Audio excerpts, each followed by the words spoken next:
chicos que han sido cambiados a la D, que no podemos hacer esto porque dice que todavía no han hecho el segundo pago y eso no permite hacer que nosotros podamos cambiarlo sin que paguen nada.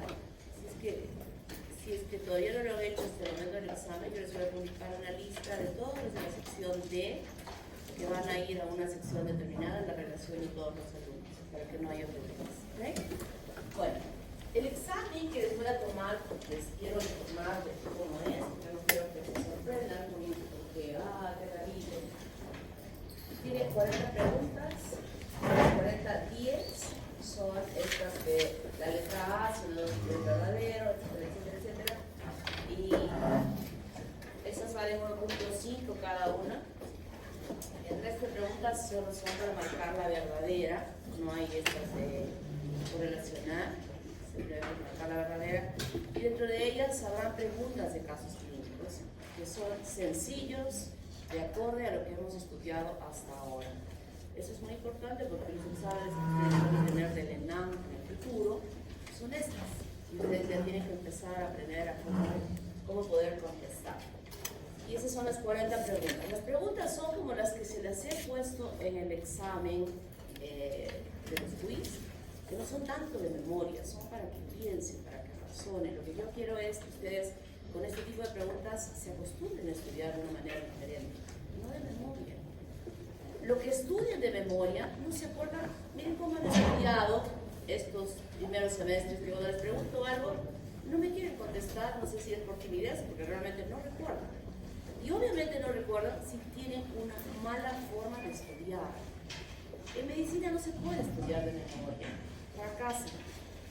Recuerden lo que les he dicho, tienen un examen del ENAM cuando terminen el internado. Cuando ustedes lleguen a esa etapa, no solo van a tener el examen del ENAM, sino también van a tener el examen del ECOR. En una reunión reciente que el decano nos ha convocado, nos ha vuelto a ratificar lo que se ha acordado en Lima, que no hay marcha atrás de quitar este examen del ENAM para poder colegiar. O sea, ya sí o sí, los que están haciendo el internado este año, quien no apruebe ese examen del ENAM no puede ser colegiado. Y si no es colegiado, no puede ejercer la carrera. Y si no puede ejercer la carrera, no puede hacer CERUM y tampoco puede presentarse a una especialidad sin hacer CERUM. O sea que la cosa cada vez está más complicada para ustedes. No era así hace algunos años. Se daba el examen del ENAM y era algo referencial para más que evaluar al alumno, era evaluar a las universidades y cómo están preparando a sus alumnos. Pero ahora ya está dirigido a ustedes. Y si ustedes no cambian algunos de su forma de estudiar, y estudiar medicina significa entender lo que están leyendo. Si no entienden, están perdidos. Y se han podido dar cuenta en estos quiz que la curva que nos sale, a mí me sale de estadística, es así. Y esta está en 0.8 y 1, la curva alta. Y muy pocos están por acá. Entonces por eso les dije, voy a hablar con estos chicos porque realmente no están estudiando bien. Esos exámenes que les pongo es para leer. Si has entendido lo que has leído, vas a responder. Pero de memoria no, porque o sea, yo no hago esas preguntas para que ustedes fácilmente puedan copiarse de su libro. Hay algunas que sí, pero quiero que entiendan las preguntas, porque solo entendiendo muchas de ellas se pueden haber respondido. Porque uno puede buscar en su libro y no la van a encontrar. Pero si han entendido lo que leen, sí van a poder entender la pregunta y sí van a poder responder. Y esa es la forma como tienen que estudiar. Porque si uno entiende lo que ha leído, lo que ha estudiado, con mucha facilidad va a poder recordar en el ENAM, en esas preguntas que les van a hacer. Es absolutamente imposible que en el año del internado, que tienen tantísimo trabajo que hacer en el hospital, quieran volver a estudiar lo que hemos estudiado en 5 años. O repasar lo que no lo hicieron en 5 años o en 6 años. Es imposible. Y las preguntas del ENAM son desde básicas hasta clínicas. Entonces, miren, cuarto semestre. Les quedan 4 años más. Tienen que modificar su forma de estudiar, porque si no, están perdidos. Todo el esfuerzo que puedan haber hecho hasta ahora no va a ser suficiente para que puedan aprobar ese examen y no van a poder. La universidad les va a dar el título, pero de nada va a servir ese título, porque fuera de él están siendo evaluados por un sistema que ya está aprobado Y como les dije, justamente en esa reunión que tuvieron, han vuelto a ratificar esa situación y no hay marcha atrás. No sé si se han enterado porque han sido en las redes que ha habido un nuevo examen para aquellos que fueron desaprobados o los nuevos que se han presentado. Que miren, yo digo, qué horror, porque hay 2 chicos de Venezuela que han ocupado el primer puesto en ese examen. El examen que tiene la nota más alta. Nosotros los andamos basureando a los venezolanos. No ganaron ese examen, han demostrado que han sido, los 2 primeros son de Venezuela. Entonces, chicos, no es el hecho de leer, y las mamás vienen aquí a la facultad. Recuerdo que una vez una señora vino a decirme, por favor, ¿cómo pueden hacer eso con nuestros hijos? Mi hija no duerme, solo duerme 4 horas y si está estudiando tiene que haber otra forma porque ella se va a envejecer, no sé qué. Yo le dije, señora, ¿su hija quiere ser médico? Claro que quiere ser. ¿De qué tipo de médico quiere ser su hija? ¿O usted qué tipo de hija de médico quiere que sea su hija? Una médico que ha terminado la carrera con 12, que tiene su título y es mediocre, que pueda no trabajar, que no haga una especialidad, que no haga nada. No, claro que no. Si su hija, ¿y qué notas tiene? Bueno, tiene 13, tiene 14, 14, pues su hija todavía tiene que dormir 3 horas, o sea, 4 es mucho.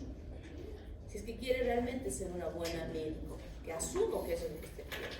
Porque acá todos son diferentes, sumamente inteligentes, pero hay algunos que captan más prontamente que otros, y uno sabe sus condiciones. Y si uno sabe que rápidamente entiende y asimila y puede dormir 8 horas, excelente. Pero si hay otra persona que necesita más horas para poder llegar a ese punto, tiene que hacerlo. Si no, no van a lograr sus objetivos, todo aquel proyecto de vida que yo estoy segura que cada uno de ustedes tiene, no lo va a lograr. No lo va a lograr bien. Lo van a lograr con dosis, pero eso, chicos, no basta. En medicina no basta el 12 para este examen del ENAM. Eso les aseguro que no basta. Así es que hoy día pónganse a pensar y digan, pucha, bueno, desde hoy día voy a dormir 1 hora menos. Me voy a esforzar. Solo son los 3 primeros años, como creo que se los dije. Primero, segundo y tercer año, donde tienen que darse íntegros para estudiar. Porque lo demás es más sencillo cuando uno tiene una muy buena base. Definitivamente es así. Y uno lo hace bien y le va a hacer bien. No sé si les conté de una chica que terminaba básicas y tienen que dar ustedes su examen preclínicas para evaluarse cómo van, como si están bien preparados para pasar a clínicas. Y esta chica me pidió dar el examen preinternado, que es otro examen que van a evaluarse ustedes también aquí, que igual no tiene ninguna repercusión en cuanto a sus notas o algo, sino es simplemente una evaluación que cada uno de ustedes se hace. Y ella me decía, yo quiero dar ese examen. Y yo, ¿cómo vas a dar ese examen si recién vas a pasar a clínicas? Pero yo quiero saber cómo es, doctora, como me daba vueltas todos los días antes de que les tomase. Que ya me tenía tan hinchada, dije, ya, vas a dar ese examen. Y cuando dio el examen, conjuntamente con los de preinternado, la nota más alta era la de ella. Como yo miré, dije, no puede ser. Claro, yo sabía que era una buena alumna, excelente alumna, ni siquiera era el primer puesto, creo que era el segundo. Y cuando yo le dije, oye, ¿cómo has dado el examen? Doctora, pero si solo he aplicado mis conocimientos de básicas. Todo está ahí en la parte clínica, es todo básicas.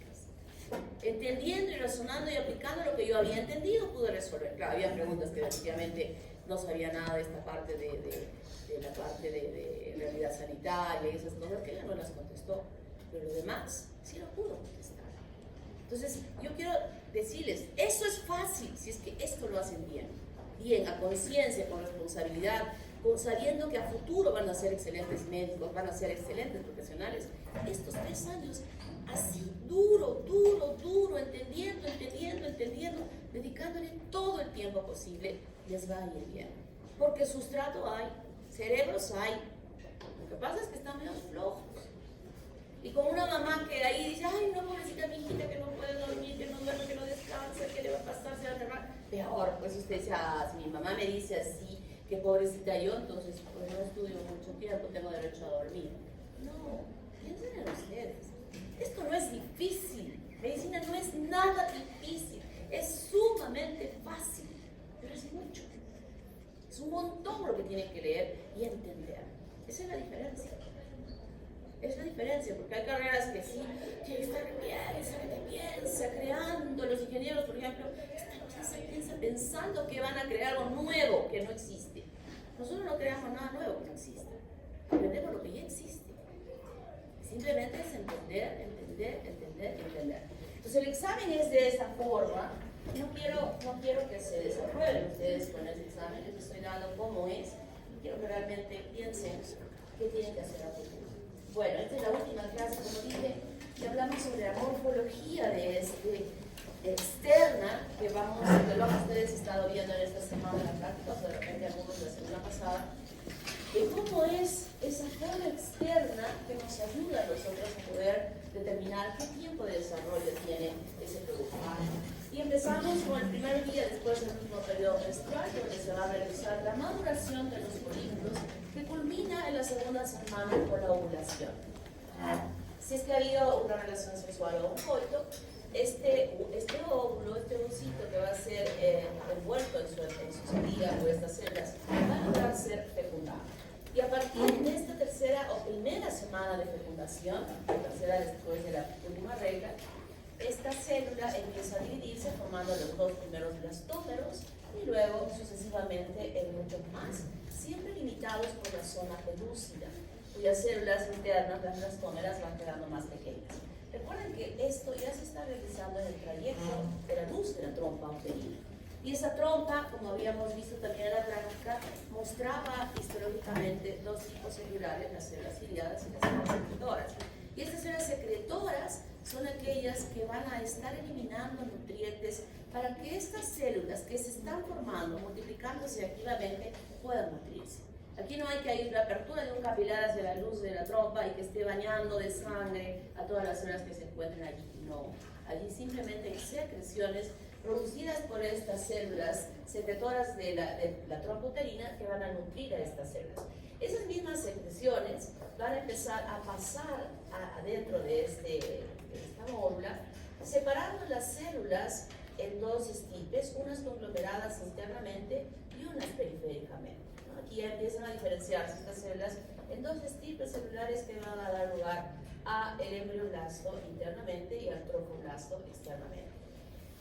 Llega un momento ya previos a la apertura de la cavidad uterina donde se produce una eclosión rompiéndose esta zona pelúcida, dejando libre ya al blastocisto.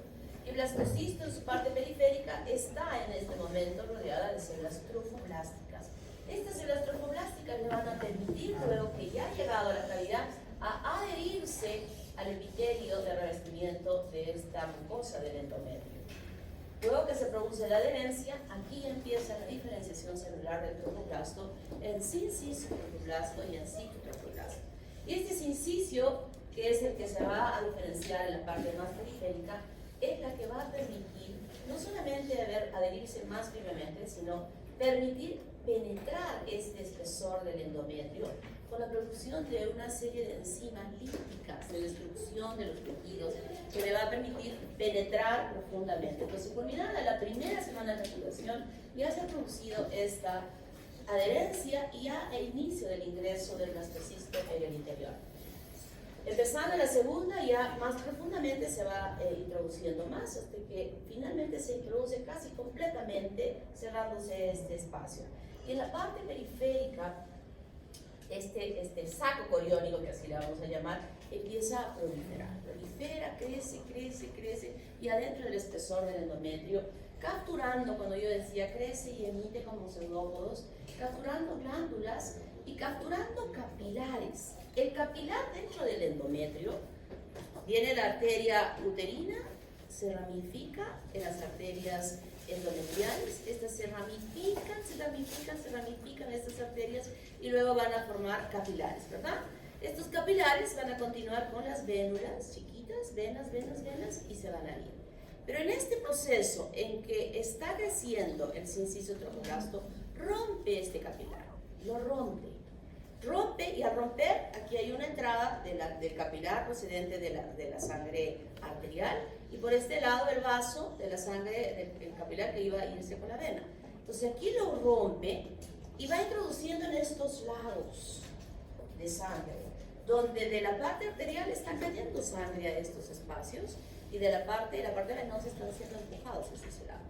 Cuando yo les expliqué la placenta y les dije, miren, esto se abre a boca de jarro en este espacio y luego esto sale por este lado, el inicio de eso ha sido esto. Cuando este inciso ha ido rompiendo estos capilares, aperturándole dos espacios, uno hacia la parte arterial y otro hacia la parte venosa. Y culmina esta segunda semana ya con la aparición, habíanse ordenado internamente las capas de las células del hipoblasto y el epiblasto y la formación ya de la línea primitiva. Esto es la segunda semana de desarrollo. Y entonces en este periodo preembrionario que llamamos nosotros hasta estas 2 primeras semanas de desarrollo, ha sucedido esto, ¿no? Que se produjo la fecundación y va migrando y desplazándose este huevo, solito no se puede mover. Aquí se produjo la fecundación y aquí hay una célula. Y este desplazamiento es inherente a la movilidad de la musculatura y a las vellosidades que empujan a este huevo formado ya hacia la cavidad única. Porque solito se quedaría ahí bien plantado y empezaría a multiplicarse y a desarrollar, pero eso no sucede y está produciéndose esto. No sé si recuerdo que les había dicho en este momento que esa zona pelúcida explosiona, se rompe y deja libre el blastocisto para que luego se produzca la adherencia y la implantación. Podemos ver cómo alrededor ya se han formado todos estos lagos, miren, y aquí está la conexión hacia la vena y aquí está la conexión hacia las arterias. Y de esa manera va quedando atrapada sangre entre las vellosidades que están, este inciso que va rompiendo, que va creciendo y que va ocupando este espacio en el espesor del endometrio. Entonces es la etapa presomítica donde existe una evaluación de las características que tiene este embrión desde el momento en que se forma y progresivamente a lo largo de todo el tiempo de la gestación, que es la clasificación de Carnegie. Y en el estadio 7 de Carnegie, aproximadamente a los 16 días, la longitud de este blastodisco es, no del disco embrionario, no del blastodisco, el disco embrionario es de 1 milímetro. Entonces aquí se forma el disco y empieza, como vimos en la lámina anterior, la creación de esta línea primitiva, que ya hemos visto que es una proliferación del epiblasto en la línea media de ese disco embrionario. Estadio 9 de Carnegie, 19 días aproximadamente, la longitud es de 2 milímetros y aquí ya empieza a aparecer el nodo de Hensen y a aparecer este surco neural, porque ya inicialmente se formó ya la placa, y a los dos lados aparecen estos 4 pares de somitas. Que ya aquí en este momento ya se formó esa línea primitiva, ya se ha desplazado a ambos lados y a formar el mesodermo y ya está permitiéndonos observar la presencia de estos somitas. Estadio 10 de Carnegie, 21 días aproximadamente, 6 pares de somitas. Este surco neural, como se formó inicialmente la placa neural, que lo hace más o menos a la mitad del disco, igualmente en esta mitad empieza el cierre, ya se formó el surco y ahora ya se va a formar el tubo, placa, surco y se cierra como tubo y eso lo va a empezar a hacer aquí en la línea media. 6 pares de somitas se ve en la continuación de, como ya estamos viendo que hay mesodermo, ya le cambiamos el nombre a esta parte superficial y le llamamos ectodermo, y este ectodermo se continúa en los extremos con la membrana amniótica. ¿Se acuerdan, verdad? El ectodermo se va a continuar con la membrana amniótica y aquí se ha hecho un recorte de esa membrana amniótica. Y en la parte más caudal observamos al pedículo de fijación, que era aquel tejido que sostenía al embrión dentro de esta cavidad. Estadio 10 de Carnegie, longitud más o menos de 3 milímetros, 22 días. Aquí se ha cerrado la parte central del tubo, aquí aparecen 8 pares de somitas a ambos lados. La parte de los somitas es el mesodermo somítico parcial, ese que está pegadito, el que hace relieve y que podemos observarlos por encima. Miren esta imagen que estamos observando. Encima de esto, definitivamente hay ectodermo, Aquí todavía el ectodermo está pegado acá. Cuando se cierre completamente el ectodermo va a cubrir completamente este tubo neural cuando este se cierre. Y en ambos extremos el cierre va en dirección cefálica, así como en dirección caudal. Y estas aperturas son los neuróporos. El primero que se va a cerrar, estadio 11 de Carnegie, 24 días y una extensión de 3.5, en el día 24 es el neuróporo anterior. Y 2 días después se cierra el neuróporo posterior. Y aquí en este estadio ya aparecen 13 pares de somitas que están paralelos ya al cierre de este tubo neural que ya se formó, y definitivamente aquí encima sí ya debe haber ectodermo que está cubriendo toda esta superficie. El ectodermo en este estadio pues es una delgada capita de células que nos permiten ver claramente por debajo de él esta formación de estos somitas que corresponden ya al mesodermo. Y también en este momento que está ya un poquitín lateralizado, podemos visualizar aquí la formación de los ojos. Esta manchita que ven ustedes aquí es la formación del ojo. Y además podemos ver por debajo, aquí, lo que va a ser el primer arco faringio, y hacia adelante esto que está más dilatado, ya la eminencia cardíaca. El corazón ya va desarrollándose. Por si acaso todavía el ectodermo no se ha cerrado en la parte anterior, solamente ha cubierto por encima de la formación del tubo neural. La parte anterior todavía está abierto. Esta eminencia cardíaca que se forma es como una estructura libre que está apareciendo hacia adelante. Estadio 12 de Carnegie y 13 es este. Y podemos visualizar que en la parte cefálica ha habido un mayor desarrollo de este tubo neural. Cuando se forma la placa, habíamos visto que esa placa no es rectangular en toda su extensión. Hemos visto que la parte cefálica era más amplia, la placa plana, así, y más abajo se estrecha, ¿verdad? Entonces, cuando se cierra esta placa, definitivamente en la parte anterior ya hay indicios de estas vesículas que se forman en el tubo neural, ¿no? Que serían aquí el prosencéfalo, sobre todo esto de aquí, el diencéfalo, mesencéfalo, y hacia atrás el romboencéfalo, que ya está separado en el metencéfalo y el mielencéfalo. Vemos esta acodadura, que es la acodadura continua, y donde hay, suavemente se puede ver un tejido, no muy claro aquí, la siguiente es más claro, que corresponde al techo del cuarto ventrículo, porque aquí es que se aloja el cuarto ventrículo. En este estadio ya empieza a aparecer bien claramente 3 arcos faringios, 2 arcos faringios, y en este 3 arcos faringios. La eminencia cardíaca se nota claramente, y este es el pedículo de fijación. Dentro de él y hay una angiogénesis muy importante, que va a diferenciarse para formar las arterias umbilicales y la vena umbilical en este espacio. Aquí, miren, yo no sé si los que están al último, pero lo pueden ver en su computadora, hay una escotadura que se nota claramente a este nivel. Esta escotadura que ustedes están viendo es el cierre del ectodermo en el lineal. O sea, ya estamos viendo que aquí se ha cerrado, incluso por encima del pedículo de fijación, y todo lo que se ve aquí es la eminencia cardíaca, que todavía no está alojada dentro o cerrada por este ectodermo que va a cubrirla posteriormente. Aquí se nota claramente lo que yo digo, cómo es que se cierra esa plegadura y cómo se va a ir cerrando. Esta imagen corrobora lo que les mencioné y que les va a permitir entender mejor lo que hablamos.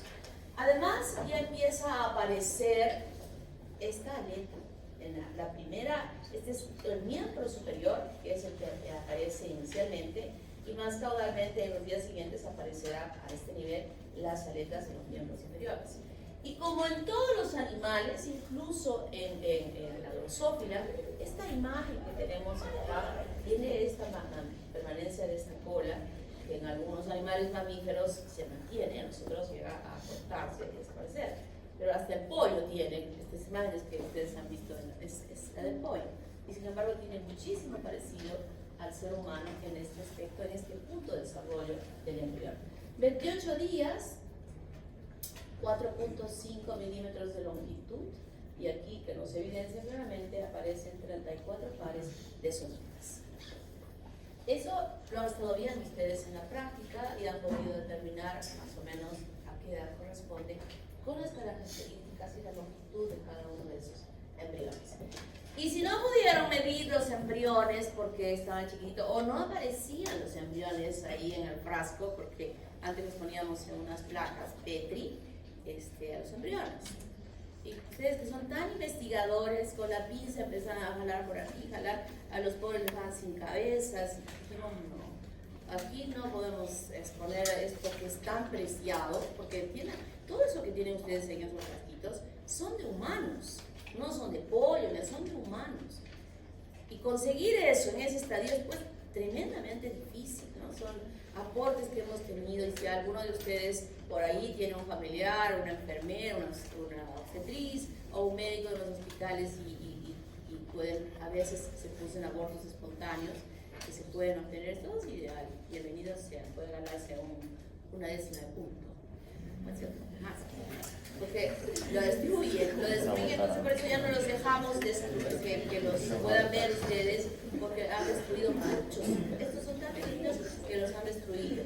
Pero tienen el saco coriónico, y ese saco coriónico tiene un diámetro, y ese diámetro se extrapola a unas tablas que ustedes tienen en internet, pueden buscarlas, e indirectamente saber por el tamaño del saco coriónico que está alojando ese embrión, determinar más o menos aproximadamente la fecha, el tiempo de gestación que tiene ese producto. Y eso es lo que suele suceder, por ejemplo, cuando se hacen las ecografías.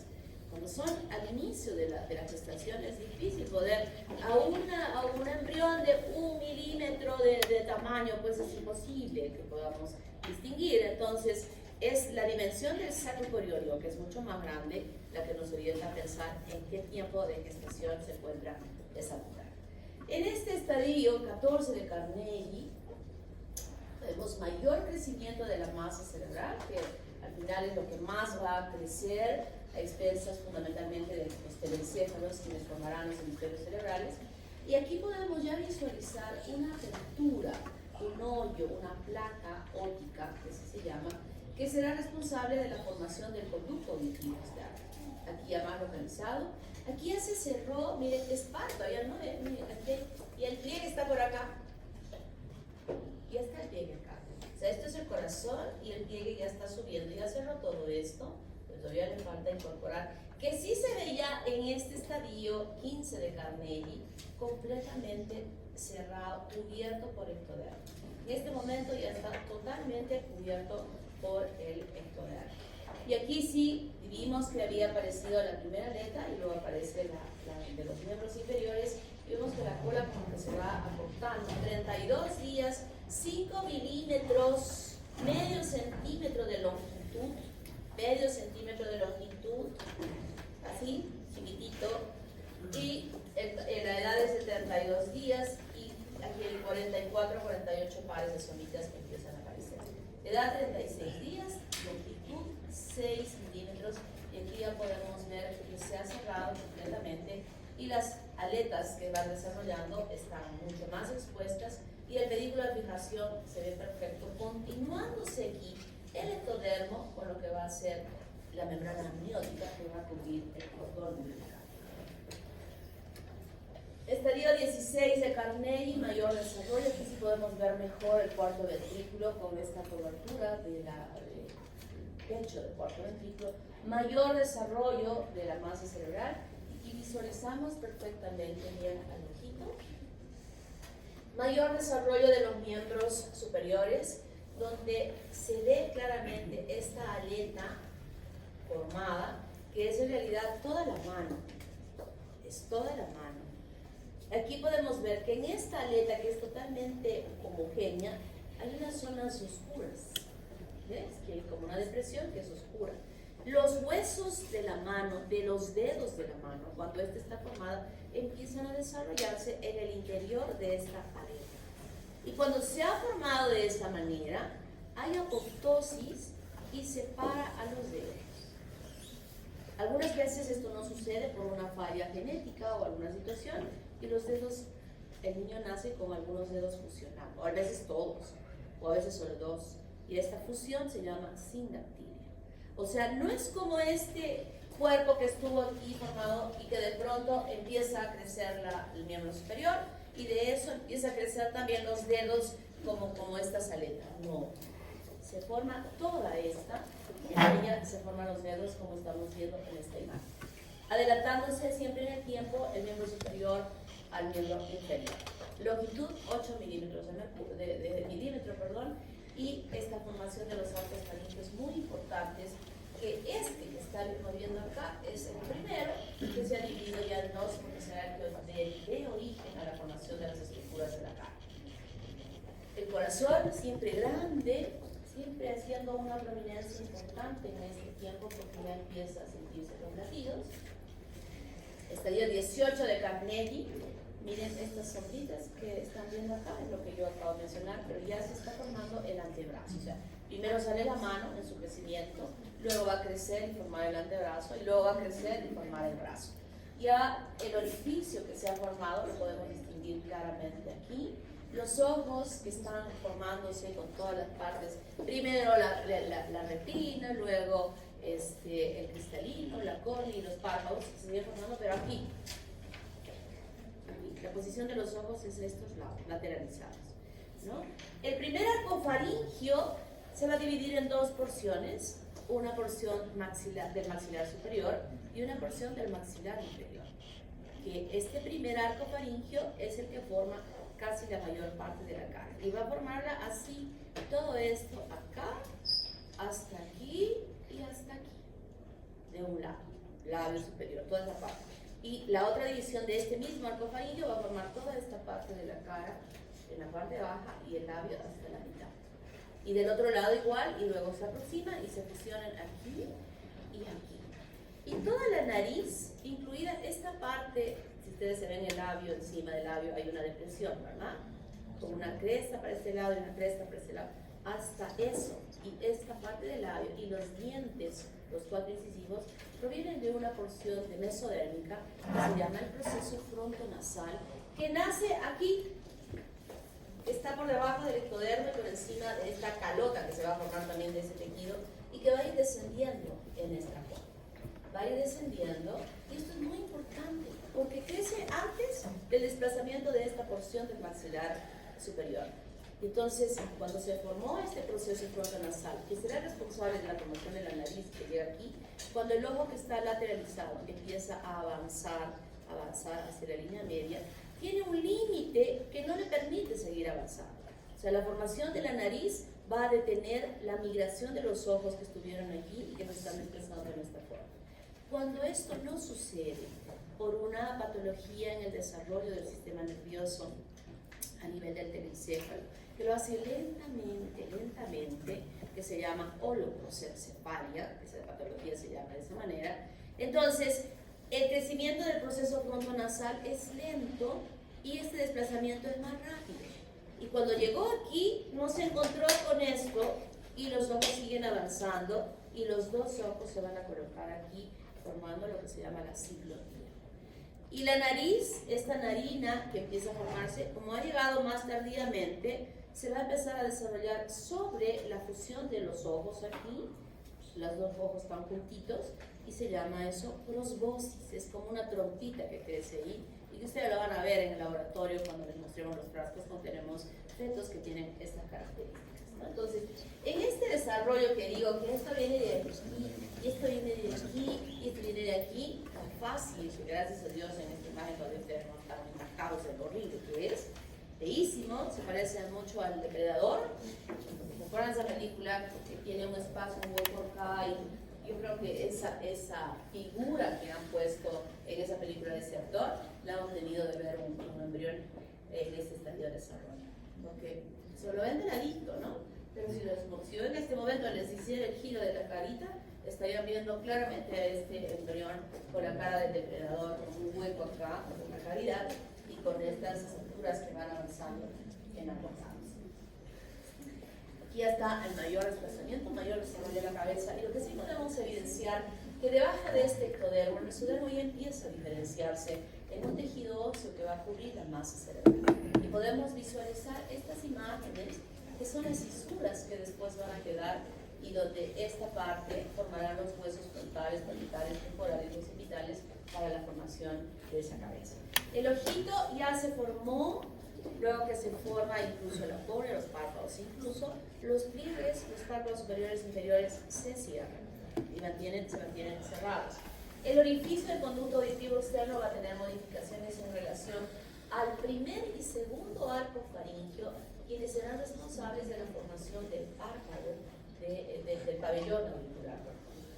Aquí ya vemos unas sombras que son responsables, y podemos ver cómo los miembros superiores, la mano, ya se formó el antebrazo y el brazo. Aquí tenemos el pie y recién la pierna, después seguirá creciendo para formar el muslo, el pedículo de fijación bastante grueso e importante que está alojando estos vasos, que ya está nutriendo internamente, igual que lo que estoy manifestando en la parte externa, que sucede esto, sucede aquello, se agrega esto, va creciendo, etc. Internamente también está sucediendo lo mismo. En la formación de todos los sistemas, de todos los órganos que conforman los sistemas y los aparatos dentro de ese organismo, que eso lo vamos a visualizar en la segunda y la tercera fase, la parte interna. Y aquí simplemente estamos viendo lo que está pasando por fuera y que nos ayuda a determinar en qué tiempo de desarrollo, de gestación tiene este producto por las características que está presentando y por los estadios de Carnegie que vamos a observar. 51 días y aquí 52 días con más características. Si ustedes notan que ya se empieza a notar claramente aquí, el desarrollo de la cabeza es la mitad del resto del cuerpo. O sea, este tiempo es que activamente hay una mitosis recontractiva comparada a la que después sucede. Ustedes han estudiado, yo creo que ya ustedes, la doctora Ida Catherine les ha indicado que el sistema nervioso, las células nerviosas, no se multiplican con la velocidad que tienen, pero sí se multiplican lentamente, ¿verdad?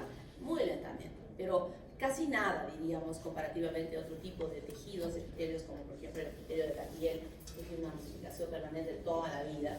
En cambio, esta no la tiene. Y mejor, si tuviese, está limitada por la calota, y si habría un incremento de células de ese nivel, olvídense, pues habría un edema cerebral por la presión de las células que se multiplican. Pero sí sabemos que sí lo hace, justamente esa es la razón por la que ahora hay tantas investigaciones que se están realizando en favor de disecciones medulares y que están, no muchos años, ya estas personas que tienen disecciones medulares puedan recuperar la movilidad. Estadio 22 de Carnegie, se notan mejor ya las fisuras, miren cómo se han formado, los ojitos todavía están descubiertos, se forma ya el pabellón auricular, se está formando el maxilar inferior y el maxilar superior, y aquí también la nariz.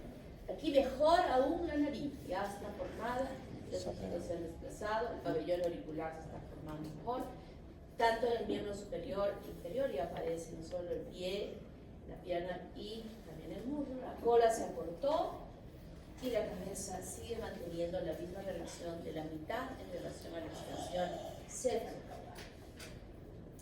Esto es lo que habíamos hablado de las manos.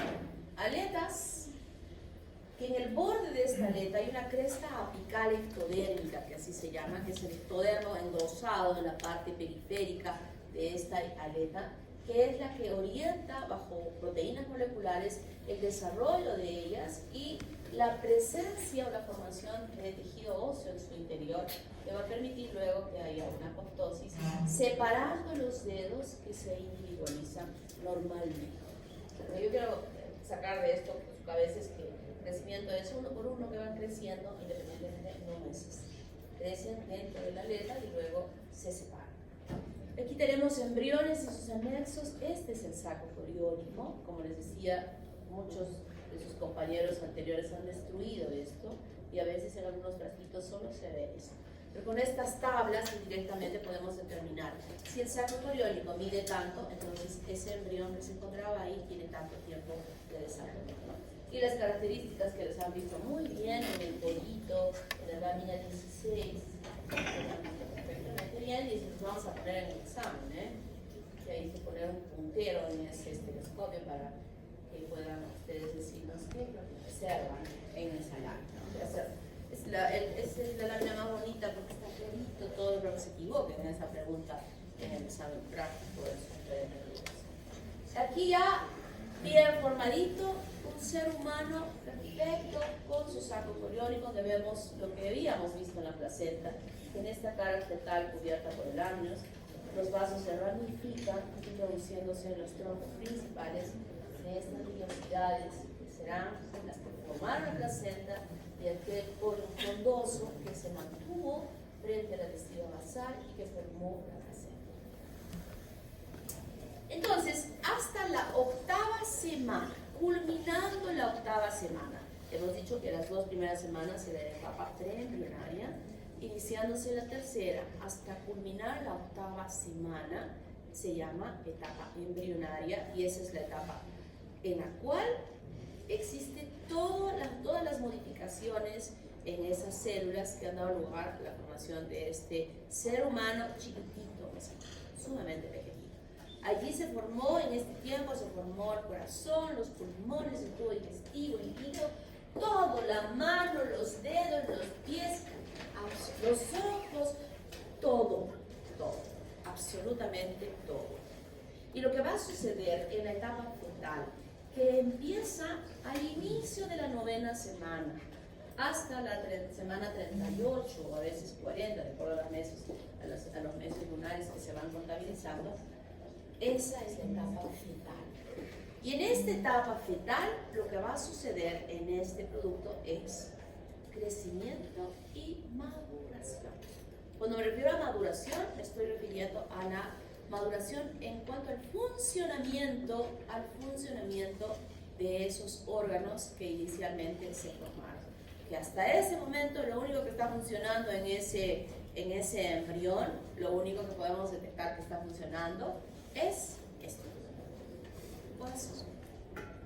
Miren, desde ese momento ya está funcionando el corazón y va a funcionar hasta el momento de que se pare su corazón el día que ustedes mueran o que muramos todos. Hasta ahí, corazón, ¿no? Cansado de latir permanentemente todos los días, minutos, segundos, nuestro corazón está así. Todos los demás órganos, o sea, si puedo aguantarme de respirar un rato, cuando dormimos, ¿no? Y al rato se infla la panza, ¿no? Los gorditos se tratan de respirar y inflan su panza.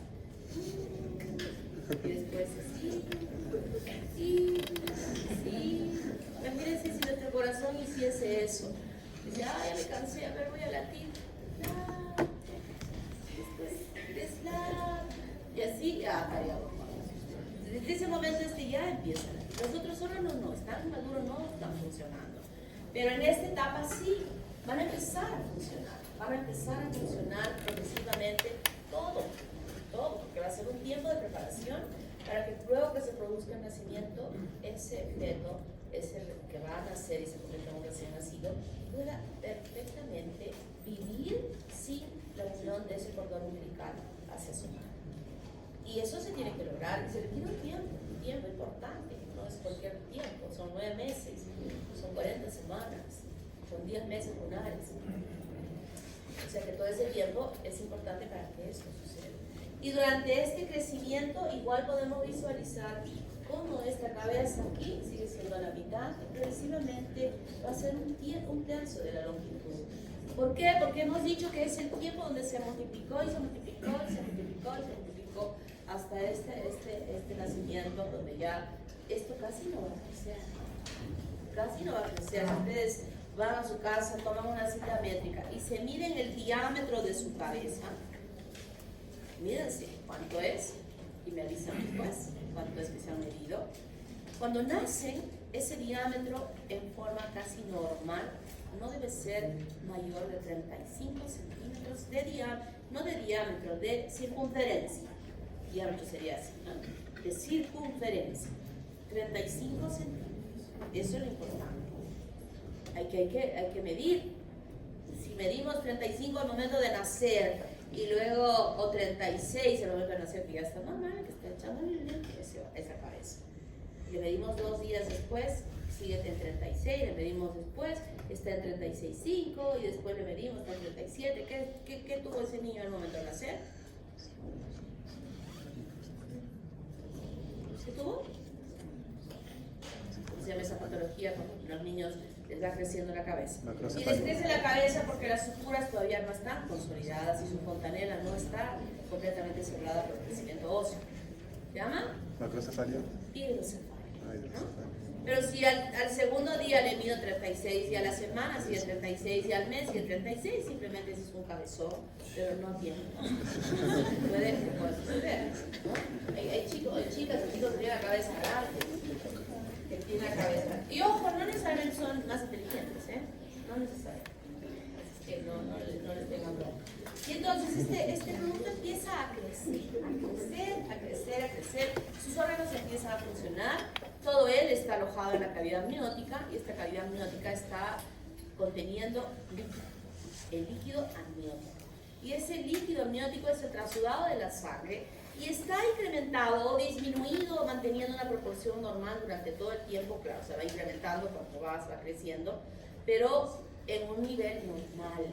Y esta cantidad de líquido contiene hormonas, contiene una serie de compuestos, incluso de desecho, pelitos, uñas, todo lo que el embrión y posteriormente el feto está produciendo cuando está desarrollando.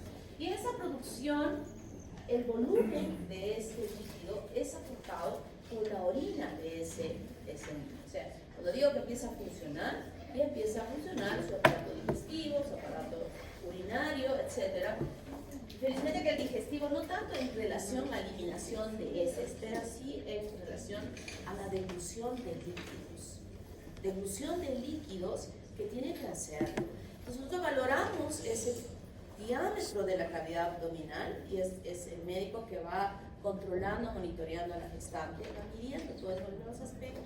Y de pronto una mujer va a verse con el médico y le mide el diámetro del abdomen y tiene bastante grande y le dice, señora, ¿cuándo fue su última regla? De acuerdo a ese cálculo, la señora debería estar de unos 5 meses, pero pareciera que está de 6 o de 7. Entonces, ¿qué está pasando allí? El volumen de este líquido está incrementado.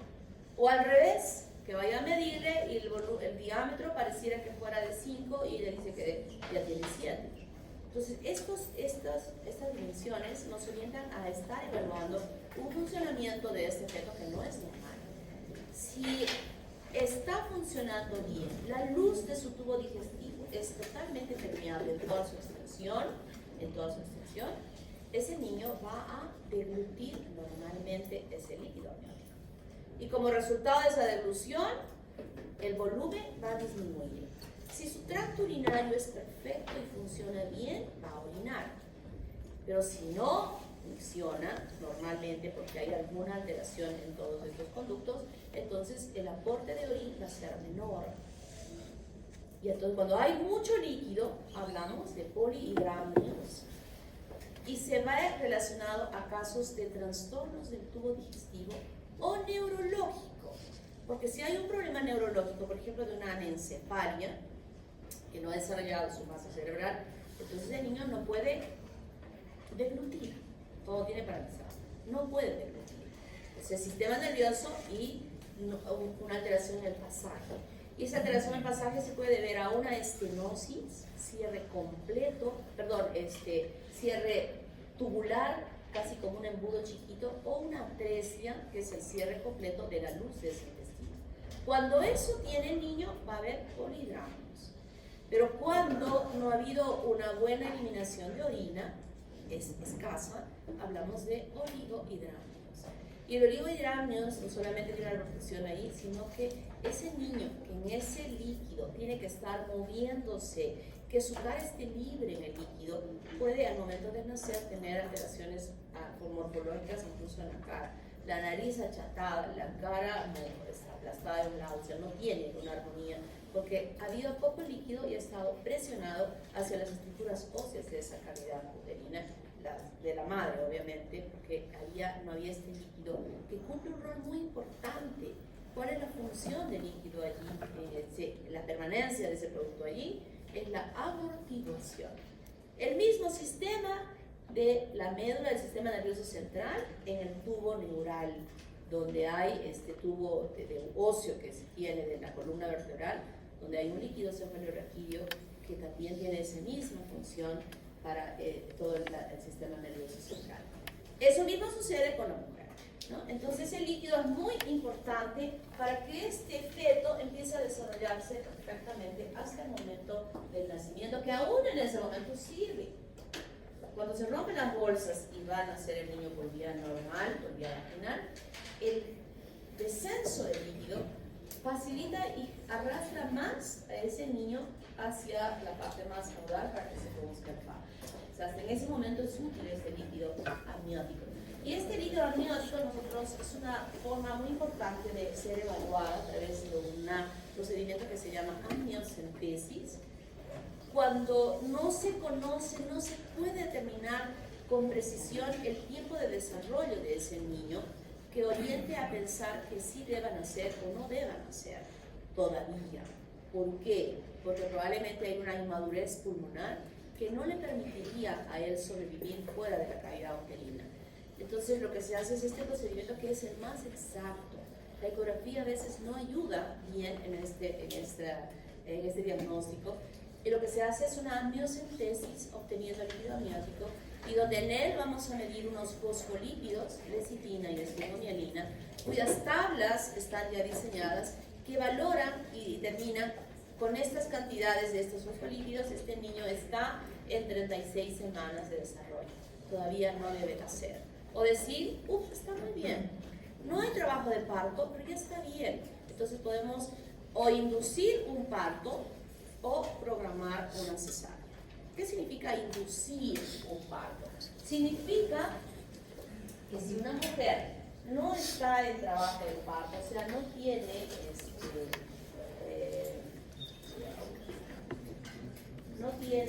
contracciones uterinas, entonces se le aplica vía parenteral compuestos como oxitocina y otros que estimulan las contracciones uterinas. Eso se llama inducir. Claro, antes de hacer esto se tiene que valorar muchas cosas.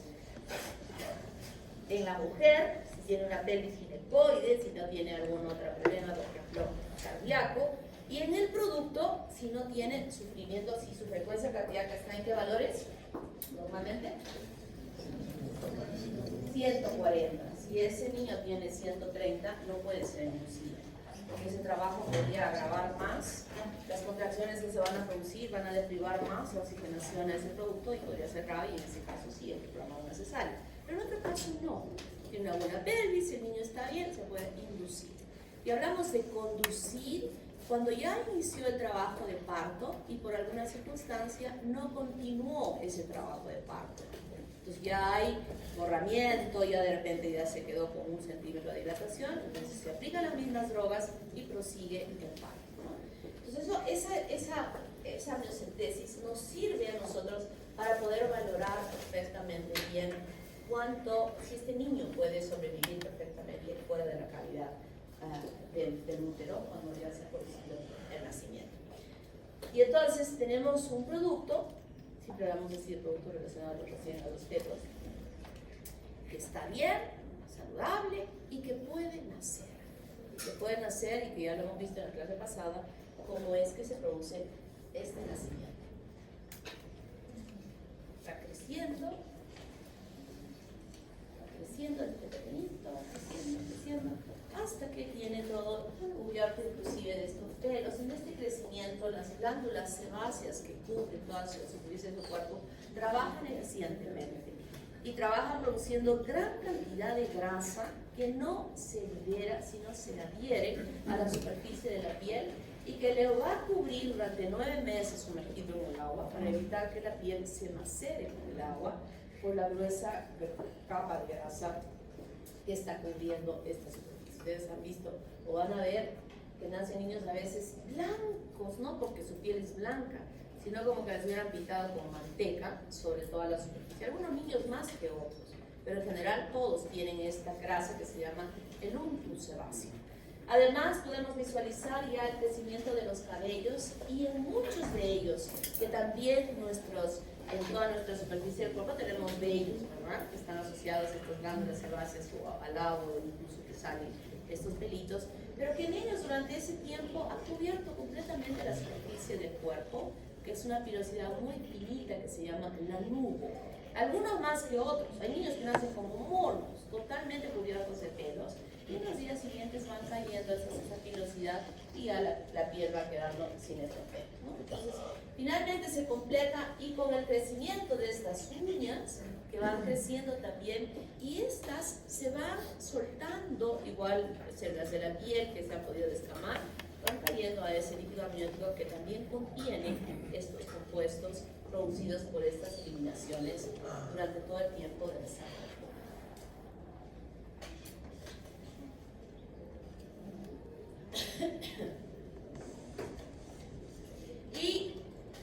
podemos ver fetos de 13 semanas y de 15 semanas, esta es la perfección ya completa, es un pequeñito, chiquitito, pero completo, y aquí igual, solo que este está en un frasco de formol, por eso que tiene toda esa piel arrugada, porque normalmente tiene una piel tersa y muy bonita.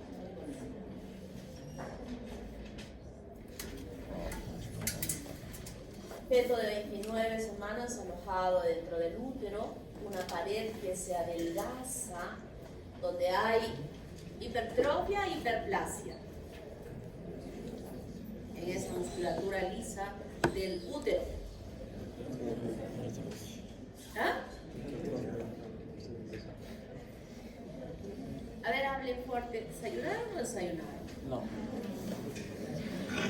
Mal, muy mal. Empezamos mal. Empezamos mal. Tienen que organizarse, chicos. Una falla en que las cosas no se hacen bien es la falta de organización. Tienen que organizar su tiempo y su día, no en su cerebro, plasmados en un papel grande, cómprense esos papeles cuadriculados grandes y lo pegan ahí en la pared de su cuarto. Día lunes, y tal cosa, tal, y todo lo programado allí debe cumplirse y no pasar al día siguiente. Debe cumplirse sí o sí. Miren, en el hospital del INEM en Lima, el Instituto de Neoplásicas de Lima, las programaciones para las cirugías están hechas así: 8 de la mañana, y en las diferentes salas que existen, todas las programaciones, toditas las programaciones. En patología, que aquí no hay nadie hace guardia en el servicio de patología, en el INEM se hace guardia. ¿Por qué? Porque pudiese ser las cirugías que se han programado para hoy día, sí o sí se tienen que cumplir, aunque culminen a las 8 de la mañana del día siguiente. Sí o sí.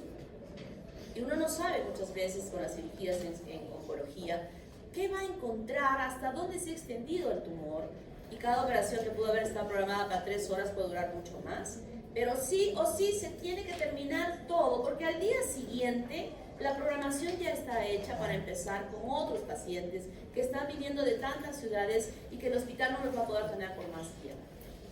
Eso es lo que tenemos que hacer en nuestra vida, cumplir lo programado, sí o sí. Pero voy a dormir solo 1 hora, mala suerte, seguro que en algún lado te haces ya. Así es que, y empieza con el desayuno, y empieza con despertarse para darse el tiempo de desayunar, y empieza con el tiempo exacto para despertarse y preparar su desayuno. No estén esperando que su madre, que está trabajando también, vaya a levantarse para que les prepare el desayuno, ¿verdad? Prepárense ustedes, que están viejos y viejas. Y sí, asuman la responsabilidad de venir tomando su desayuno para que puedan estar atentos. Aquí hay algunas caras que estoy viendo que están así como... Ayer no fue el partido de Perú, por si acaso. Así es que, chicos, organicen su tiempo. Eso es fundamental. Ya me decidí. Hipertrofia e hiperplasia. ¿Qué fue? Hipertrofia. También hay hiperplasia, pero mínima.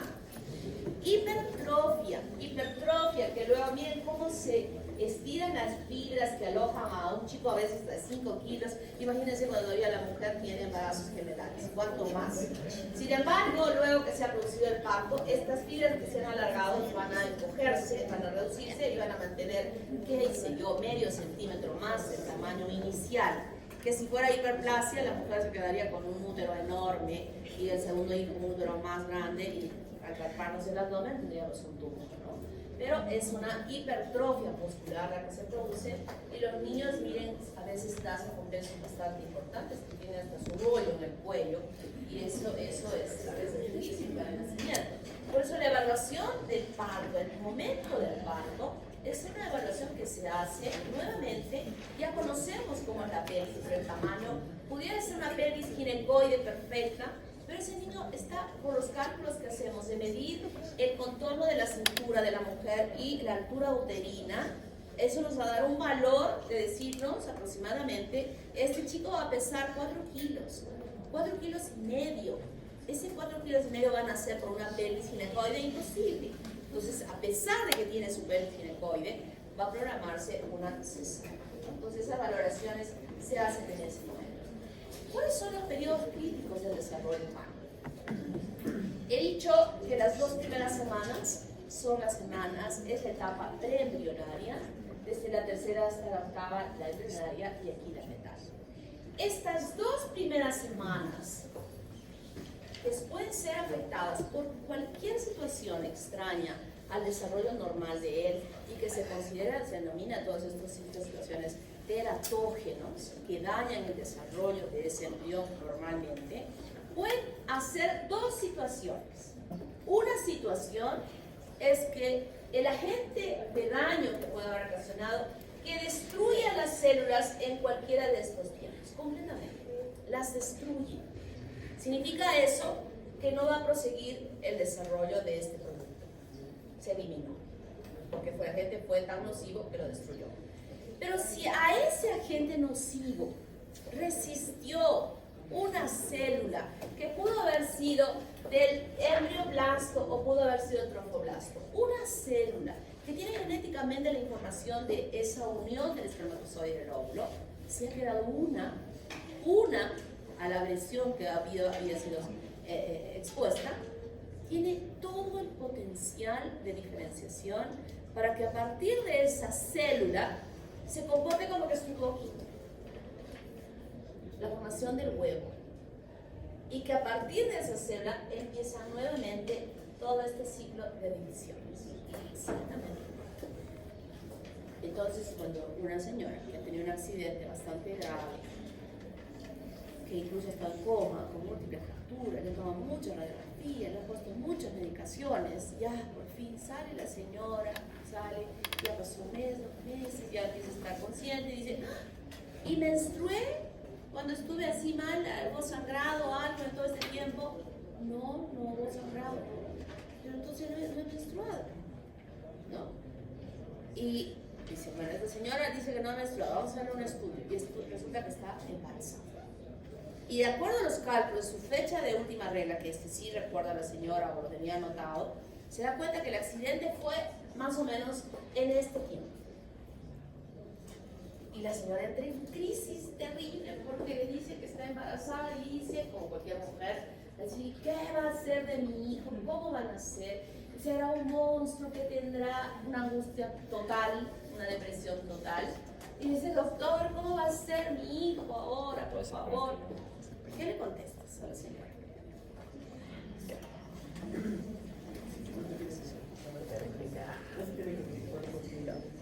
Prácticamente el cuerpo es un trabajo que tiene que crear un ser humano normal. De nuevo. Respuesta correcta, 20 puntos. Tiene que decir que no tiene por qué preocuparse, porque si está embarazada y esto se produjo en ese tiempo, su hijo está perfecto, no va a tener ningún problema. Si la señora sí hubiese tenido el accidente aquí o aquí, ahí sí, habría riesgo de que en este lapso de tiempo que hemos dicho que son esas 8 hasta la 8ª semana, donde se forman todos los órganos, los sistemas, etcétera, etcétera, pueden ser afectados por cualquier agente extraño y alterar su desarrollo normalmente, que podría provocar incluso el aborto espontáneo o pudiera provocar el nacimiento, de culminar la gestación y que ese niño naciese con algún tipo de malformación, porque fue afectado en todo este tiempo. El tubo neural no solamente se afecta en el tiempo de desarrollo, sino hasta el momento del nacimiento, como ya había mencionado el otro día, si es que hay sufrimiento fetal. Anatómicamente perfecto, pero si ha habido sufrimiento fetal en ese tiempo de nacimiento, probablemente hayan muerto tantas neuronas que puede quedar hiperactivo, que no puede aprender matemáticas, que no puede leer, que no puede escuchar, que no puede ver, o simplemente quedar inhabilitado, con una parálisis cerebral, que alguna vez ustedes han escuchado este término, donde ustedes ven a un niño totalmente normal, morfológicamente normal, pero su cerebro siente, ¿no? El corazón hasta la 8ª semana. El miembro superior, también más o menos ahí inferior hasta ese tiempo. Oídos, un poco más tardíamente, incluso afecciones virales que pueden provocar daños del nervio auditivo y provocar hipoacusia o simplemente sorber. Los ojos hasta el final, con esta infección de la moviola, que puede provocar a un cristalino perfectamente bien formado, que se opacifique y desarrollar una catarata. Los dientes hasta los 8 años después de que ese niño ha nacido, porque a los 8 años nosotros todos hemos cambiado los dientes, nos teníamos los dientes de leche y después ya nacen los dientes maduros. Si ese diente de leche ha sido dañado por esta medicación, que todavía ni siquiera ha salido, ni siquiera ha salido, ese va a perder el esmalte, solamente queda la dentina y la dentina no tiene la fortaleza y se empieza a volver de un color diferente y también pulvoso que ese ¿no? Entonces, ese diente va a ser dañado, y específicamente cuando hablo de una droga que es la tetraciklina, que es un antimicrobiano muy bueno y que ni la madre ni el niño puede recibir, la madre durante todo el tiempo de gestación obviamente, y el niño hasta que tenga 8 años de edad no puede recibir esta indicación de la tetraciklina. El paladar hasta la 9ª semana incluso, y los genitales externos por estimulaciones hormonales que no son las adecuadas pueden mostrar características genitales externas diferentes a las que genéticamente podría o debió haber tenido. Entonces nosotros ya sabemos que la mujer cuando está gestando debería, en primera instancia, prepararse para este tiempo de desarrollo. Desde antes de que decida tener el hijo, o ya lo planificó, pero no puede tenerlo así abiertamente, debe prepararse. Hay mujeres que son obesas y que obviamente que un hijo le venga a una mujer obesa, pues ya queda rete obesa, ¿no? Entonces las mujeres dicen, el doctor le dice, tiene que bajar de peso, si quiere tener un hijo tiene que bajar de peso. Entonces hacen unas dietas, pero de las más terribles, que no se nutren bien, etc. Y depletan las vitaminas que normalmente deben tener, por ejemplo, el ácido fólico, que son reservas importantes de ese papel. Entonces dicen, no, ya estoy embarazada y empieza a tomar. Aún tomando desde el inicio, no llegan a completar esas reservas y los niños pueden hacer como malformaciones del sistema nervioso central por esta deficiencia de ácido fólico. Entonces, preparar el cuerpo antes de estar ligada, sí, pero no embarazar inmediatamente, sino empezar a nutrirme adecuadamente y después de eso ya programar ese bebé que se desea tener. Y cuando ya está en esta etapa, protegerse, no exponerse, porque cualquier agente puede afectar de acuerdo a la sensibilidad de la mujer o la sensibilidad del hijo. Y solamente se conoce un porcentaje pequeño de quiénes son realmente aquellos agentes que han producido las diferentes malformaciones congénitas. No se conocen el 100%.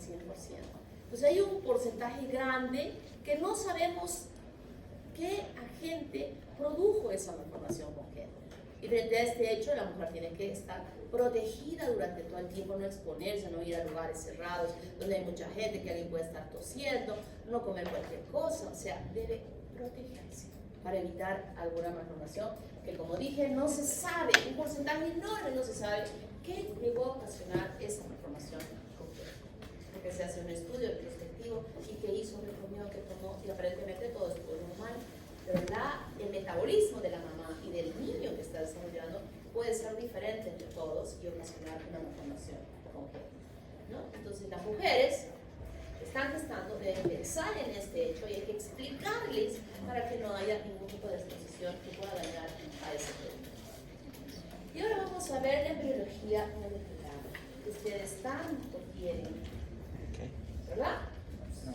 Ya me he enterado que no les gusta ese curso, no les gusta mucho el curso molecular. Pero es hermosa. Lo único que es fea de esto es que hay que aprender, asumo que cuando ustedes hicieron aprender una serie de proteínas moleculares, que eso fue lo feo, pero lo entendieron qué significaba, ¿verdad? Cuando yo he hablado en toda esta primera fase, en las primeras clases que he estado hablando y conversando con ustedes, y decía, miren, aquí el epiblasto va a formar la línea primitiva y luego esta va a migrar para aquí, desplazarse y formar el endodermo proveniente de estas células del epiblasto, y cómo se forma el mesodermo, y cómo se formó la placa neural, y la notocorda se forma aquí debajo, todo lo que les he estado mencionando. Pero es que de situaciones que porque sí se produjo o sucedió, no. Todos estos cambios del ectodermo, del epiblasto al ectodermo, de la migración, de la formación de la membrana amniótica, todo está eso de que tiene que ir para acá, que tiene que ir para allá. La apoptosis de esa paleta de la mano, de que haya esta eliminación de tejido y los dedos se individualicen, toda esa información está en el genoma principal de la primera célula que se formó cuando se unieron el espermatozoide y el óvulo. O sea, toda esa información genética está diseñada para la preparación de proteínas que van a hacer todos estos cambios y que finalmente van a formar este nuevo ser. Cuando ustedes han estudiado biología molecular, genética, ¿no? Es biología y genética molecular, más han orientado todo esto mismo que yo estoy hablando de cómo se forma todo esto y después encaminado a síntesis molecularmente, la síntesis de proteínas, de enzimas que funcionan aquí, que funcionan allá, porque todo nuestro organismo es la producción de proteínas que hacen que nosotros podamos vivir. Lo han orientado a otro lado, al lado de las mutaciones, al lado de los cambios que puedan haberse ejecutados sobre estos genes y que van a traducirse en la formación de proteínas anormales y que esas proteínas anormales van a dar lugar a diversas enfermedades. ¿Verdad? Eso es lo que ustedes han estudiado, que es interesante e importante porque eso que han aprendido y cómo cambia acá ha sido, este conocimiento está siendo usado y está siendo investigado a poder resolver problemas de salud a ese nivel, a nivel molecular. Eso, es lo que, eso era su curso de BG, tanto no les ha gustado. Pero es un avance y el doctor César Bernabé sabe un montón sobre eso. Y nosotros aquí vamos a estudiar aquellas proteínas que están en relación a la formación de este ser vivo. Cómo se forma este ser vivo, que he decidido en esta fase no hacer un seminario sobre él en las prácticas, sino este que me está gustando mucho con los grupos que he hecho prácticas, que ha estado muy simpático, han investigado muy bien, han expuesto muy bien. Los chicos que han hecho conmigo, yo estoy muy satisfecha con lo que han hecho y han aprendido cuáles son las técnicas y en qué casos es que se va a utilizar, y esas son las preguntas, algunas preguntas que yo pueda ponerles en el examen, ¿no? Entonces, para la segunda y la tercera fase, todo lo que yo les voy a explicar, cómo es que se forma el corazón, de dónde viene esto, cómo va a ser esto, etcétera, etcétera, ustedes en el seminario, sin repetir lo que yo diga, sino me van a decir, por ejemplo, la división de la aurícula se produce a expensas de la presencia de estas moléculas que han participado en desarrollar esta membrana para tabicar la cavidad de la aurícula y deformarla en dos. Esta es la molécula que hace esto, que hace aquello, o sea, solo eso, nada más.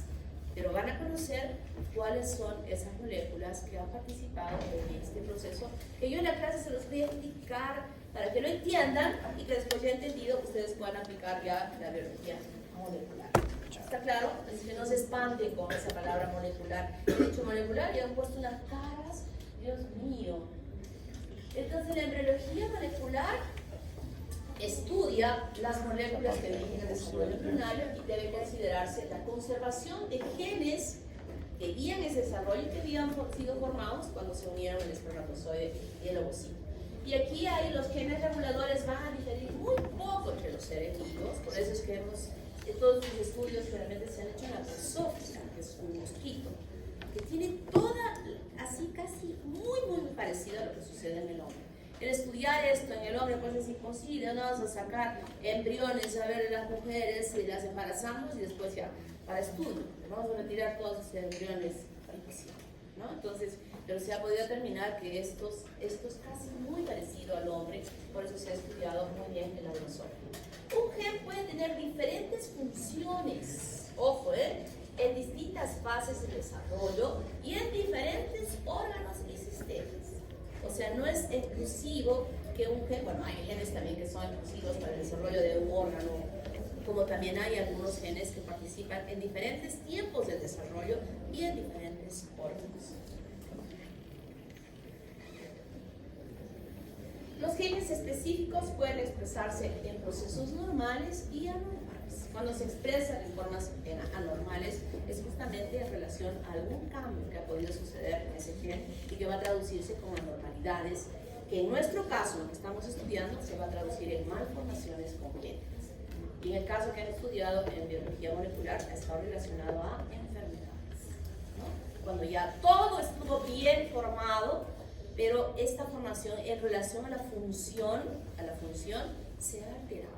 Que puede ser desde el inicio, desde el nacimiento, o que puede ser después de algunos años que ya nació y que aparentemente funcionó bien, como que ya no tiene la capacidad de seguir funcionando y se empiezan a presentar las enfermedades.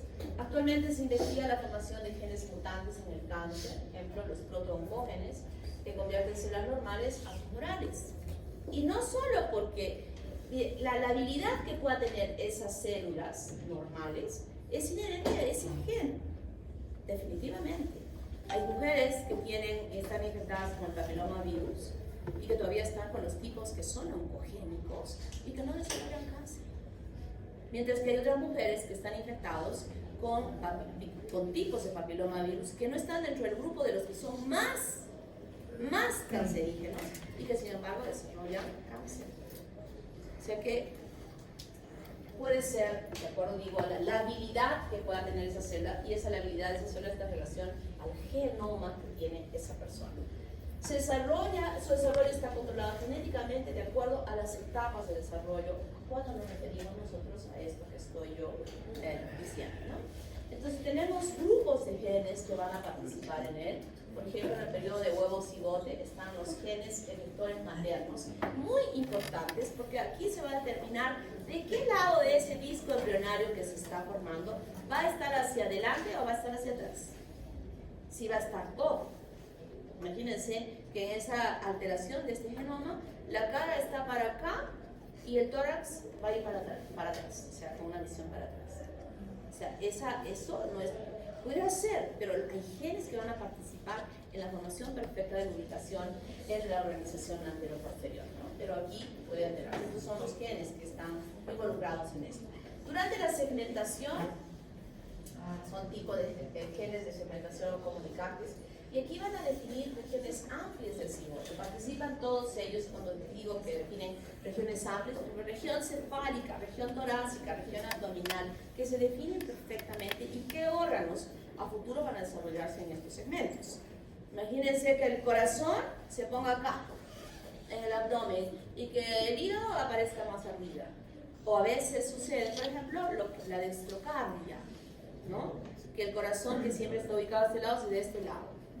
Allí ha sucedido algo en estos genes que no han ubicado correctamente la posición del corazón.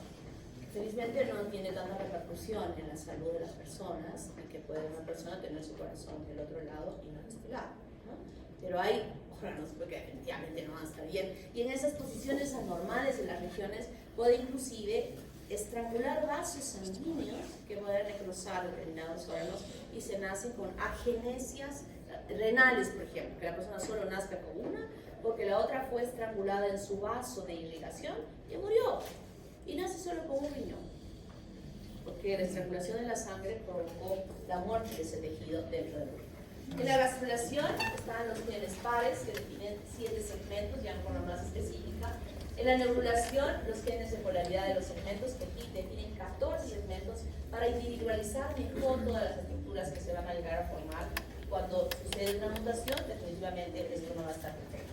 En el adulto, la diferenciación, cuando hablamos de diferenciación, nos referimos fundamentalmente a la función en relación a la producción de enzimas, de proteínas, etcétera, relacionado sobre todo a la función.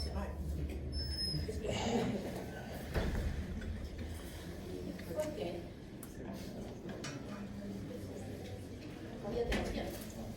Entonces, las moléculas directrices que dirigen el desarrollo embrionario son de diversos tipos. Factores de transcripción que van a actuar sobre moléculas de activación, y estas moléculas de activación conectadas directamente a receptores transmembranosos, que son las moléculas, la traducción de las señales que van a ejecutar lo que hemos mencionado. Este es un ciclo que va a estar funcionando de proteína, proteína, proteína, y cuando yo dije, la notocorda emite señales para que el ectodermo suprayacente se engruese. La notocorda emite señales para que esta placa se vuelva un surco. Y va a haber señales que cierren el surco. O sea, toda esta formación del tubo neural no se ha realizado arbitrariamente, sino es porque han actuado una serie de moléculas que han procurado esto. Y estas moléculas, estos factores de transcripción son varios, como por ejemplo son los factores generales, o los factores de transcripción específicos, que son el básico hélice-asa-hélice, el Zinc-Finger o el homodominio, que estructuralmente y en su formación son estos. Son proteínas que van a actuar, son moléculas de transcripción que son diversas, el Zinc-Finger, que son cadenas de proteínas unidas por zinc, en sus cadenas cis y his, o son el homodominio co-parent-box, un helix, proteínas que engloban a varios aminoácidos y que, como dije, pueden actuar en diferentes procesos de desarrollo o en diferentes desarrollos de diversos órganos. Los genes PAX, que los vamos a ver en varios, ustedes me van a explicar sobre los genes PAX, que son del 1 al 9 y que a veces el 6, por ejemplo, no solamente se expresa en la formación del ojo, sino también participa en la formación del páncreas y también en el sistema nervioso central. O sea, quiero que entendamos, en resumen, porque ya no tengo tiempo, son los genes OX, el A, el B, el C, que hay muchos genes que van a participar en diferentes segmentos, permitiendo la diferenciación, el crecimiento y la diferenciación de diferentes órganos a diferentes alturas. Moléculas de activación, que esto sí creo que lo han tenido que leer en su clase de biología molecular. Existen tres grandes familias: el factor de crecimiento transformante beta, el factor de crecimiento de los fibroblastos y las proteínas Hedgehog, que son una familia grande. Estas de Hedgehog, por ejemplo, son las que actúan a nivel de la notocorda para la formación del tubo neural. Entonces, lo que yo quiero que ustedes entiendan en esto es que en ese genoma único formado por la unión del espermatozoide y el óvulo están inscritas están todos los genes que van a tener todo el potencial de poder formar todas las estructuras normales de nuestro cuerpo en cuanto a formación, en cuanto a maduración y en cuanto a diferenciación, en cuanto a todo eso.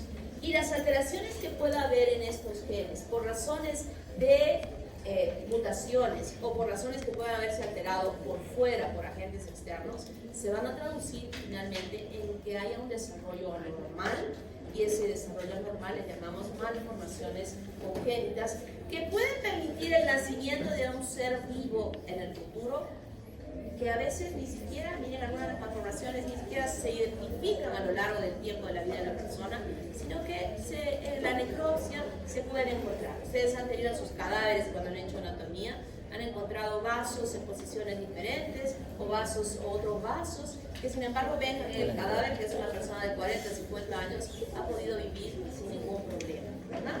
Entonces, otros que ni siquiera han permitido, como habíamos visto al principio, la supervivencia, y que ni la mujer supo que estaba embarazada porque lo eliminó antes que sucediese el siguiente ciclo menstrual. Era imposible un crecimiento ni una maduración de ese gen. ¿Está claro? Entonces aquí es el examen del día jueves, ya les voy a explicar como les había mencionado. Oye, el pasito, no se... Reclamen el pasito, pues cagado, nadie reclama ahora, puta madre.